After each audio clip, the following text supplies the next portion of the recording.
Teacher হতে গেলে তোমার বউ তোমাকে যতই ক্যালাক, যতই ঝগড়া করুক, বউয়ের ওপর রাগ দেখালে চলবে না। সেই রাগটা পরের দিন পড়াতে গিয়ে স্টুডেন্টের ওপর তোমায় দেখাতে হবে। দাদা নমস্কার। আরে না, আমরা ভোটের প্রচারে আরে আসিনি। আরে শিখতে হ্যাঁ। আছে কিভাবে টিচার হতে হয়। ভেতরে আসে ব্যাপারটা যে আমি ইংলিশ টিচার হবো, এর জন্য কি করতে হবে? তোমাকে আমি একটা বাংলায় সেন্টেন্স বলছি, সেন্টেন্স মানে এটা কি?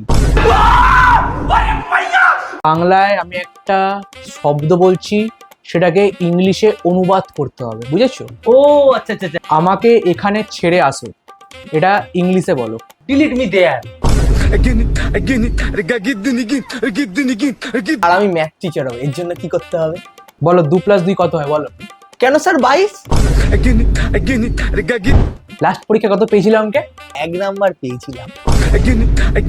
কোশ্চেন এসেছিল a+b+2ab কত হয়, আর লাস্টে দিয়েছিল x এর ভ্যালু। তো আমার দুদিন আগে ব্রেকআপ হয়েছিল, তো আমি লিখে দিয়েছিলাম x টা ক্যারেক্টারলেস হয়, আমাকে ছেড়ে চলে গেছিল, তার সাইডে দুটো কান্নার ইমোজি দিয়ে দিয়ে দিয়েছিল। এবার হয়তো স্যার আমার ব্যথাটা বুঝতে পেরেছিল, ওই জন্য 1 নাম্বার দিয়ে দিয়েছি। ছেড়ে অজ্ঞান হয়ে ছেড়ে অজ্ঞান হয়ে যাচ্ছে।